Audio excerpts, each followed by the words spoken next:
What's going on, everybody? I'm back with another video. This video is going to be inspired by Chelsea's season under Thomas Tuchel and their tactics. So we're going to be looking at a 3-4-3 system. Before we get into that, if you like tactical content, check out the description. Both of my books are in there, as well as links to many more platforms that I post on. But let's get right into the tactics behind this system. So as we said, we have a 3-4-3 system.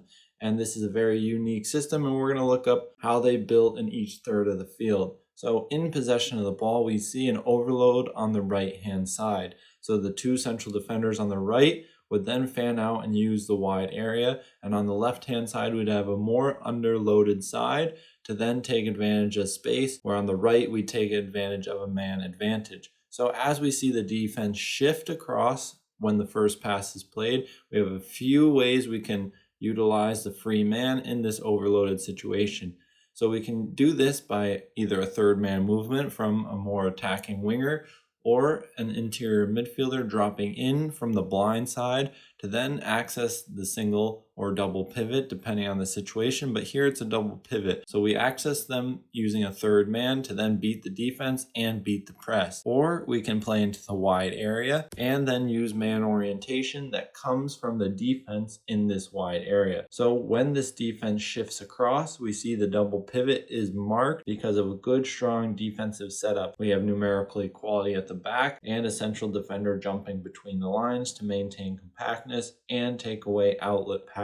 So from here we have some movement from our double pivot, taking away the man orientation and the defenders from the double pivot, and then now we create a weak side number 8 or the second holding midfielder to then come deeper and collect the ball free of any pressure because of the movement of the near side central midfielder. This also then creates avenues to progress higher up the field and ways we can then move into the midfield third. But in the midfield third, we have a more symmetric shape, and we'll go into a little bit more asymmetric movements that differ from the first third of build-up. So the first movement we'll look at is their back three with Rudiger, if we're talking about the Chelsea team, typically going into the wide area. So then this forces players in central areas to press their back three into wider areas and disconnect the defensive setup. This is one way that this team can do that. Then by having a solid double pivot, it frees up movements like this and looks to then affect the defense in multiple ways to have multiple ways to hurt them. So by disconnecting the defense and pulling them into a wide area, the thought behind it is to then open up dangerous spaces in more central positions and higher up the field. So now when we move our back three back, we start to see this double pivot take the shape of a single pivot with some movement. We have then the right-sided holding midfielder jumping into the right half space and creating an overload between the lines. So now we have a stronger presence between the lines and can then create partnerships to take advantage of pinning and this diamond shape with three offensive midfielders. Now the number 9 is pinning. We'll see much more of this in the midfield and final third of partnerships between the lines, using one player to pin and one player to then use the space between the lines. But now with the double pivot, we also have the flexibility from wide areas for wingbacks to come more narrow